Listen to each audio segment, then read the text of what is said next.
Poštovani gledalci, dobro večer. Gledate centralnu informativnu emisiju Tok televizije. Dnevnik od 20 časova. Kolegijum Narodne skupštine Republike Srpske zakazao 19. posebnu sjednicu za 12. mart, a potom i 20. posebnu sjednicu. Vučević poručio napadi na policajca, napadi na državu Srbiju. Blokada RTS-a i dalje traje. Izabrane najinspirativnije Banja Lučanke godine. Uvoz alkohola u Bosnu i Hercegovinu konstantno raste. Promjenljivo oblačno i toplo vrijeme očekuje se u narednim danima u Bosni i Hercegovini.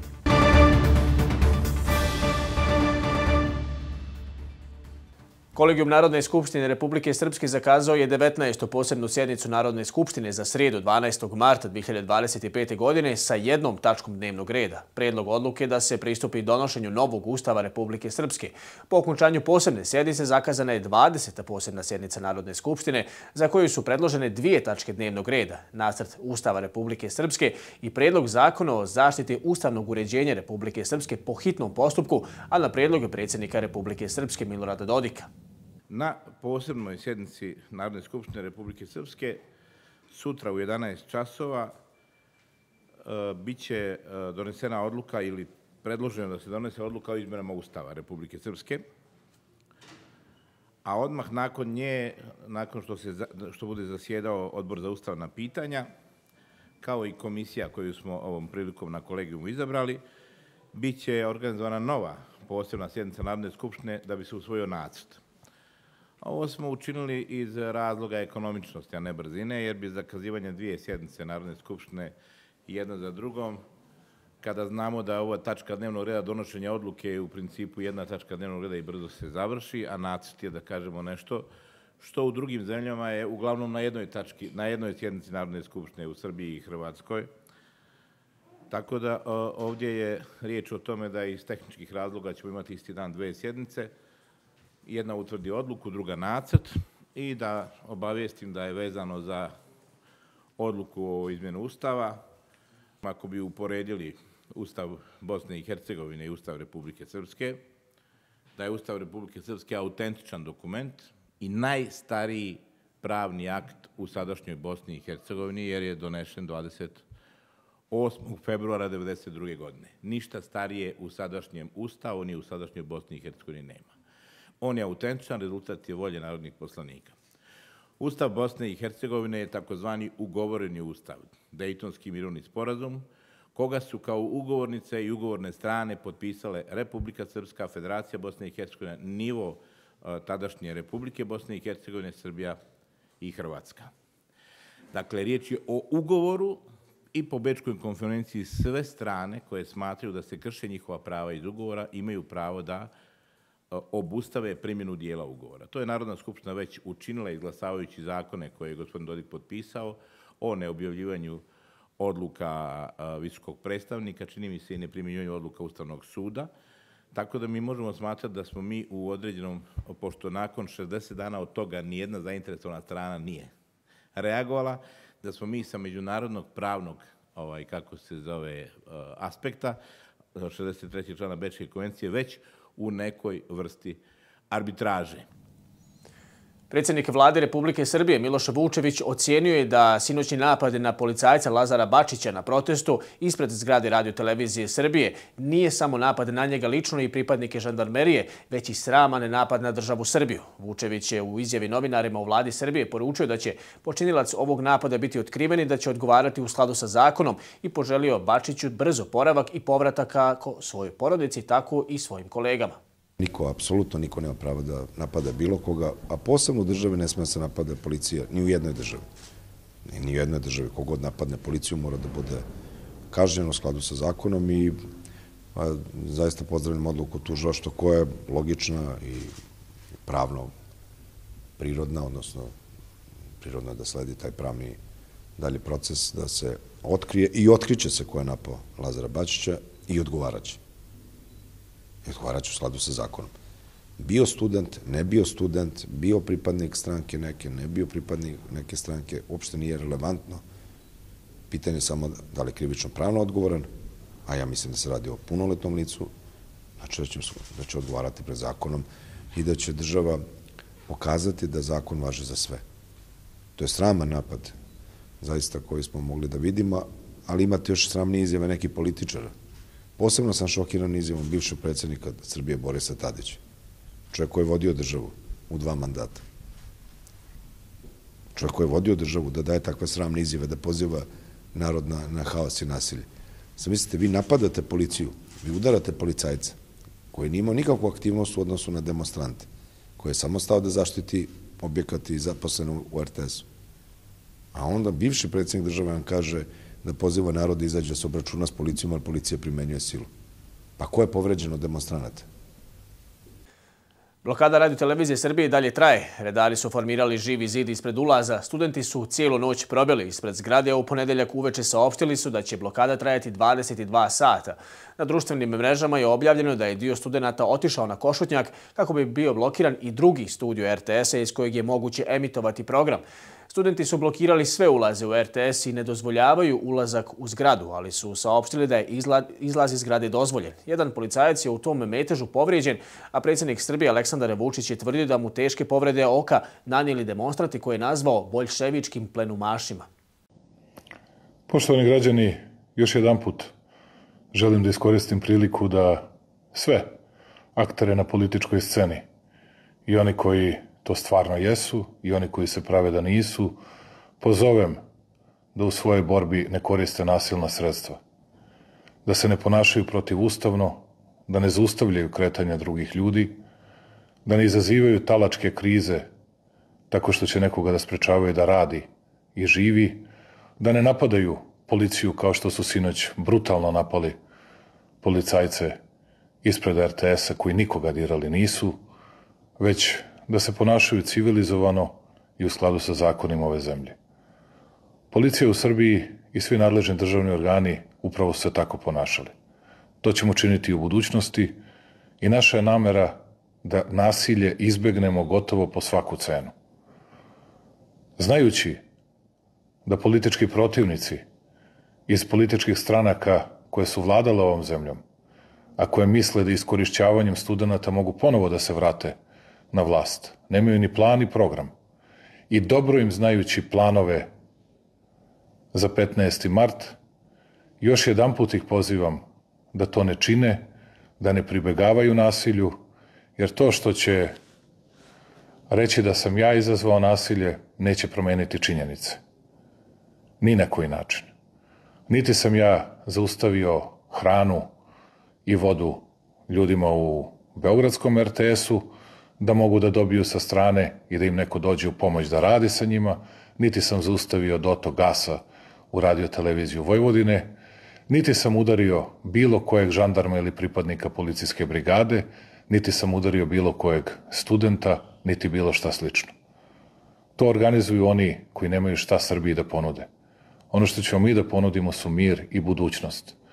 I za koji minut primam Donalda Trumpa juniora. Razgovarat ću o ekonomiji, novim, velikim, rekao bih, izazovima, ali i uspesima Srbije u budućnosti. I to su velike i važne vesti za našu zemlju. Živela Srbija. Da građani Bosne i Hercegovine uprkos krizi ne odustaju od nekih navika koje nimalo nisu jeftine, potvrđuje podatak da uvoz alkohola konstantno raste, a dnevno je na stranu pića izdvajano više od 800.000 konvertibilnih maraka. Prema podacima Uprave za indirektno oporezivanje, Bosne i Hercegovina je lani uvezla alkohola pića u vrijednosti od 294.791.000 konvertibilnih maraka, što je za 16.500 maraka više u odnosu na godinu ranije. Kao i svake godine, tako je i prošle godine na tržište Bosne i Hercegovine najviše stiglo piva, čija je vrijednost iznosila 184.000 maraka, uglavnom iz Srbije, dok je na rakije, likere i slična alkoholna pića najvećim dijelom iz Hrvatske potrošeno 54.897.000 konvertibilnih maraka. Prema podacima Uprave za indirektno oporezivanje u 2024. godini u Bosnu i Hercegovinu uvezeno je alkoholnih pića u vrijednosti oko 295 miliona maraka, što je za oko 16 miliona maraka više u odnosu na 2023. godinu. Kako i svake godine, tako je lani na tržište Bosne i Hercegovine najviše stiglo piva u vrijednosti oko 185 miliona maraka, uglavnom iz Srbije, dok je na rakije, likere i slična alkoholna pića najvećim dijelom iz Hrvatske potrošeno oko 55 miliona maraka. Kada je riječ o drugim vrstama alkohola, vina je lani uvezeno u vrijednosti oko 47 miliona maraka i to najviše iz Hrvatske i Sjeverne Makedonije. U protekla 2 mjeseca Bosna i Hercegovina je uvezla oko 33 miliona maraka alkoholnog pića. U istom periodu lani nam je stiglo alkoholno piće teško oko 31 milion maraka. Uz uvoz u proteklom periodu rastao je i izvoz alkoholnog pića, od kojih je među strancima bilo najpopularnije vino proizvedeno u vinarijama u Bosni i Hercegovini, a sve traženije postaje i domaće pivo. Vrijednost izvoza alkoholnih pića u prošloj godini na inostrano tržište bilo je oko 41 milion maraka, za 2 miliona više nego što je to bilo godinu ranije. Podaci pokazuju da su najveći ljubitelji alkoholnog pića iz Bosne i Hercegovine stanovnici Srbije i Hrvatske, a određene količine otišle su u Norvešku, Slovačku, Tursku, Austriju i Njemačku. Skupština grada Banja Luka održat će sjednicu 20. marta na kojoj će odbornici prvi put u ovom sazivu rješavati ključna pitanja za funkcionisanje grada. Na dnevnom redu je 45 tačaka, a najvažnija se odnosi na nacrt budžeta koji je predložen u iznosu od 252 miliona konvertibilnih maraka, od čijeg usvajanja zavisi dalji rad i funkcionisanje Banja Luke. Osim nacrta budžeta koji je uvećan za 19,3% u odnosu na prošlu godinu, na dnevnom redu biće i druge važne tačke, među kojima je imenovanje drugog potpredsjednika Skupštine. Skupština grada Banja Luka dobit će još jednog potpredsjednika, a tu funkciju preuzeće Đuro Čubrilović iz Demosa. Prema predlogu Komisije za izbor i imenovanje, prema statutu grada Banja Luka, Skupština grada može imati jednog ili 2 potpredsjednika. Predsjedavajući Doma naroda Parlamentarne skupštine Bosne i Hercegovine Nikola Špirić je za 2. april sazvao novu hitnu sjednicu tog doma, a jedna od tačaka na predloženom dnevnom redu jeste i njegovo razrješenje sa rukovodeće pozicije tog parlamentarnog tijela u Sarajevu. Zahtjev za smjenu naime nije od juče. Na tome istrajavaju delegati stranaka koji su u opoziciji na zajedničkom nivou vlasti, a upravo je to insistiranje dovelo do prekida prethodne 2 sjednice doma jer zbog odlaska delegata iz SNSD-a i HDZ-a Bosne i Hercegovine nije bilo kvoruma za rad. Među 58 nominovanih koji su svojim radom, idejama i upornošću ostavili neizbrisiv trag, titulu najinspirativnijih Banja Lučanki ove godine ponijeli su Milica Jovičić i Branka Majstorović. Pobjednice su izabrane glasovima samih nominovanih kandidatkinja. Najinspirativnije Banja Lučanke proglašene su sinoć na svečanosti u Banskom dvoru, a kao kruna kampanji za život žena, koju 4. godinu za redom organizuje grad Banja Luka sa udruženjima građana. Pa evo, želim da pohvalim zaista ovu kampanju za život žena. Baš mi je drago što postoji jedna ovakva inicijativa, pogotovo da se bira najinspirativnija žena u preduzetništvu ove godine. Evo, ja sam imala čast da imam nekih 5-6 nominacija. Svakako predivno je biti u društvu žena koje pokreću promjene. Evo, u Banja Luci ovdje je bilo nominovano nekih 58 žena. Možemo reći da su one te žene koje zapravo prave promjene u društvu, promjene u gradu i dobar su primjer i uzor drugim ženama i drugim mladim ljudima. Ono što želimo jeste da kroz različite aspekte života i rada žena ukažemo na značaj prava koje žene danas imaju u društvu, ali isto tako na značaj toga da treba da i dalje radimo da se ova prava koja su već postignuta održe, ali isto tako da se borimo za ona koja nam nedostaju. Iz perspektive organizacije koja već 30 godina se bori za bolji položaj žena u društvu, koja nažalost svjedoči najbrutalnijim i najtežijim oblicima kršenja ženskih prava, oblika diskriminacije. Za nas je jako važno da slavimo uspjehe žena, ne samo zbog ovih žena koji su tu, koji su smogle snage i hrabrosti da pomire granice, da pravi razliku u svom gradu, da pravi razliku u svom društvu, nego zbog svih onih djevojčica koji su dio našeg društva, koje gledaju ovo i koje u stvari treba da vide neki uzor u svim ovim ženama koje u različitim oblastima života i rada, večeras evo govorimo o preduzetništvu, su uspjele i zaista mogu da budu pozitivan pozitivan primjer nekim novim naraštajima. To je bio jedan segment u kojem smo mogli da vidimo žene za koje ne znamo da rade i djeluju u našem gradu, a njihov posao možete da ispratite od Harvarda pa sve do Japana. Ove godine jedna malo drugačija tema u jeku svih političkih promjena i odluka Vlade Republike Srpske da uvede dodatne namete preduzetnicima, malim preduzetnicima. Gradonačelnik Banja Luke je donio niz mjera, niz sastanaka, pa i naših javnih poziva za podršku preduzetništvu, gdje imamo posebnu mjeru koja se odnosi na žene. Evo i kroz ovaj izbor gdje biramo najinspirativniju Banja Lučanku u oblasti preduzetništva i najinspirativniju Banja Lučanku u oblasti biznisa, mi želimo da kažemo da su one za ovaj grad jako važne i da imaju podršku svog grada, naravno na čelu sa gradonačelnikom.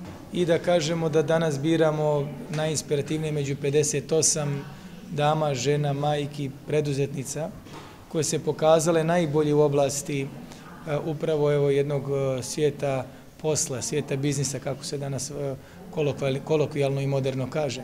Suština ove kampanje jeste da one koji su inspirativne, inspirišu druge, ohrabre, da jednostavno idu dalje kroz život. Naša želja je da sve jedna naša Banja Lučanka bude inspirativna.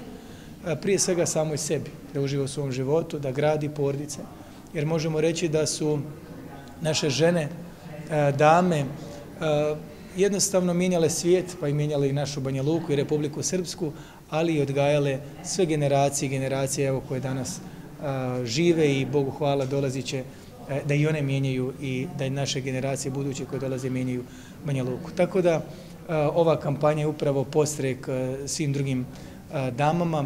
Ponosan sam što je Banja Luka grad snažnih, hrabrih i odvažnih žena. Isto tako moram da kažem da sama ova ideja da se ovo organizuje nije nešto što je osmislila moja malenkost, nego upravo dame oko mene na koje sam ponosan. Dubičanka MT uhapšena je zbog sumnje da je podesnim predmetom nasmrt zatukla muža BT. Ona je nad njim izvršila porodično nasilje koje je za posljedicu imalo smrtni ishod, kako je ranije pisano u medijima. Oboje staraca su imali psihičke probleme i žena je nakon zločina smještena u odgovarajuću ustanovu. Naime, policiji je prijavljeno da je u kući u Mlječanici pronađeno tijelo BT. Kako je saopšteno iz policije, nakon prijave obavljen je uviđaj koji je potvrdio da je smrt bila nasilna te da su u vezu sa teškim krivičnom djelom može dovesti MT.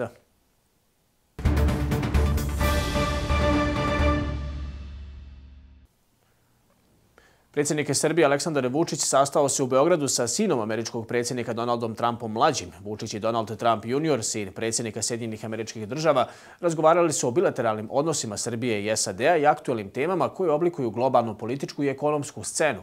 Vučić je na svojim društvenim mrežama otkrio da je na sastanku sa Trumpom istakao značaj ekonomskih i političkih odnosa Srbije i SAD-a i naglasio važnost strateške saradnje između dvije zemlje i zajedničkih projekata u narednim godinama. Poljska granična straža uhapsila je Ukrajinku koja je u Kazahstanu osuđena na 12 godina zatvora zbog učešća u organizovanoj kriminalnoj grupi koja se bavila trgovinom ljudskim organima i prodajom 56 bubrega. Žena je uhapšena na željezničkom prelazu između Poljske i Ukrajine na osnovu Interpolove potjernice. EUFOR u Bosni i Hercegovini dobija pojačanje. Kako navode iz EUFOR-a, počevši od danas, rezervne snage će stizati u Bosnu i Hercegovini kopnenim putem preko graničnih prelaza Svilaj i Bijača i vazdušnim putem preko aerodroma u Sarajevu. U narednim danima snage EUFOR-a će biti pojačane vojnicima, vozilima i helikopterima iz Češke republike, Italije i Rumunije. Radi nesmetanog obavljanja ove operacije, EUFOR će preduzeti sve potrebne mjere kako bi se umanjio bilo kakav uticaj na lokalne zajednice i odvijanje putničkog saobraćaja, saopšteno iz EUFOR-a.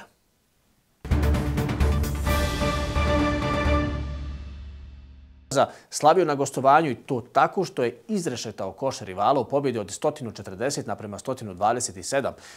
Žargonski rečeno je na šamar u nedjelju uzvratio pesnicom direktno u glavu. Bilo je to napadačka demonstracija sile protiv najbolje odbrane lige, a predvodio je niko drugi nego Nikola Jokić. Srpski centar je meč završio sa 35 poena uz 18 skokova i 8 asistencija.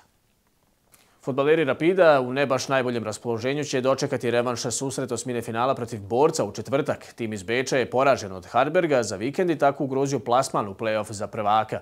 Ali navijači su napravili veliki skandal. Mediji prenose da bi Rapid, koji inače već od ranije ima uslovnu kaznu, mogao biti kažnjen sa čak 150.000 evra. Također, očekuje se zatvaranje tribine navijača kako na strani, tako i na domaćem terenu na nekoliko narednih utakmica.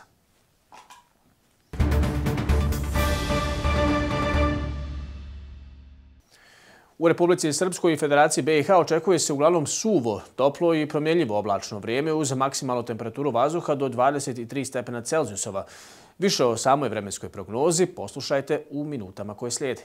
Pa promenljivo vreme u narednim danima, s obzirom će se održavati uticaj tog južnog strujanja, tako da će biti relativno toplo, povremeno vetrovito uz smenu sunca, oblaka i kiše. S tim što će padavina najviše biti u svim tim predelima uz Jadran, što kod nas znači da će najviše kiše biti i dalje u Hercegovini, a u ostalim krajevima ćemo imati više suvih perioda, a kiše će padati samo povremeno. Tako ćemo sutra tokom većeg dijela dana imati suvo vreme osim u Hercegovini, pa će sutra uveče opet ta kiša sa juga da se proširi ka severu, ka istoku, ali preko sutra će opet u većini krajeva biti suvo. Dakle, u većini krajeva suvo, toplo, umeren do jak jugo.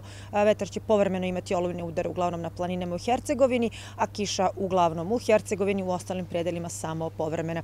Sve u svemu ovako vreme nas očekuje sigurno narednih 5-6 dana barem do vikenda, a u cijelom periodu temperatura sasvim ugodna od nekih 15 stepeni u tim kišovitim predelima, pa sve do 22-3 u krajima gdje će biti sunca. Banja Luka tu negde oko 20 svakog dana. Predivno vrijeme.